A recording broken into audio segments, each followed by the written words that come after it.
गौतम साहब अपने बिस्तर से उठे। उनके सीने में दर्द हो रहा था। अपने घर के बैठक वाले रूम में नजर डाली तो देखा पूरा परिवार अपने मोबाइल में मशगूल था। सभी के सर नीचे की ओर झुके हुए थे। उन्होंने अपनी पत्नी को आवाज लगाई और कहा, सुनो, मेरे सीने में दर्द हो रहा है, सांस नहीं आ रहा है, लगता है तुरंत हॉस्पिटल जाना पड़ेगा। मुझे बहुत बेचैनी सी फील हो रही है। पत्नी मोबाइल में कोई सीरियल देख रही थी। गौतम ने कहा, मैं एक बार डॉक्टर के पास जा रहा हूं। पत्नी ने मोबाइल में देखते हुए कहा, ठीक है, ध्यान से जाना, संभल कर जाना और कोई जरूरत हो तो कॉल कर देना। गौतम भाई टू व्हीलर की चाबी लेकर ऊपर से नीचे हांफते हुए जैसे तैसे उतरे। स्कूटी चलाने के लिए चाबी लगाई, स्कूटी स्टार्ट ही नहीं हो रही थी। अब आगे क्या होगा, सुनने से पहले सब्सक्राइब करना ना भूलें। इतने में उनके घर काम करने वाला रमेश आया और साइकिल को पार्क करते हुए स्टैंड पर चढ़ा ही रहा था। उसने गौतम भाई की ओर देखा और कहा, साहब, आप पसीने से तरबतर लग रहे हो, आपकी तबीयत तो ठीक है? गौतम भाई बोले, नहीं, सीने में दर्द हो रहा है, इसलिए डॉक्टर के पास जा रहा हूँ। रमेश ने कहा, अकेले जा रहे हो? उसने फटाफट से टू व्हीलर की चाबी ली और उसे किक से स्टार्ट करते हुए कहा कि साहब पीछे बैठ जाओ, मैं आपको ले चलता हूँ। और जैसे ही अस्पताल पहुंचे तो अंदर दौड़ कर गया और व्हीलचेयर लेकर आया और गौतम भाई को बैठाकर व्हीलचेयर को चलाते हुए डॉक्टर डॉक्टर चिल्लाने लगा। गौतम भाई को डॉक्टरों के हवाले कर दिया।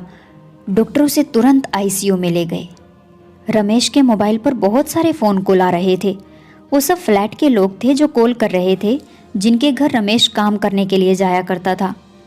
वो सबको बारी बारी कह रहा था कि मैं आज काम पर नहीं आने वाला हूँ, और तुरंत एक एक का बार बार फ़ोन कट कर रहा था। फिर फ़ोन को साइलेंट मोड पर रख देता है। सारे के सारे टेस्ट फटाफट हुए और डॉक्टर ने कहा कि आप बिल्कुल टाइम पर आए हो, इससे ज़्यादा लेट हुए होते तो बहुत गड़बड़ हो जाती, लेकिन अब आपका ब्लॉकेज निकालना होगा, ऑपरेशन करना पड़ेगा, और इस फॉर्म पर पहले आपके किसी फैमिली मेंबर के सिग्नेचर चाहिए होंगे।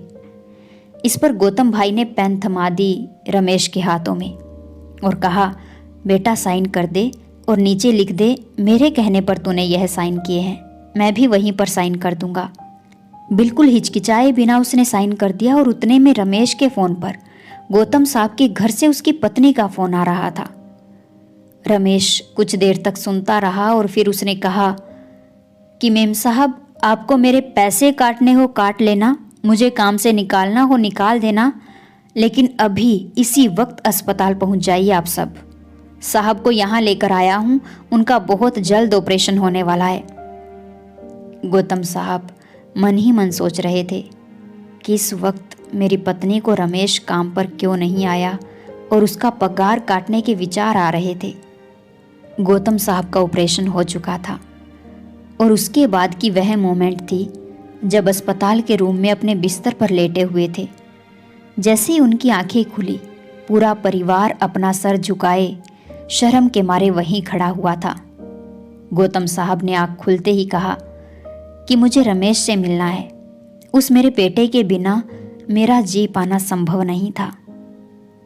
मोबाइल या स्मार्टफोन आज हमारे जीवन का एक मुख्य हिस्सा जरूर बन गया है, परंतु किसी की जिंदगी से महत्वपूर्ण नहीं। रिश्तों की अहमियत रखो, नहीं तो अपनी ही किसी एडिक्शन के कारण किस्मत की डायरी में जिंदगी भर के लिए पश्चाताप लिख सकते हैं। अब वो लत शराब की हो या मोबाइल की।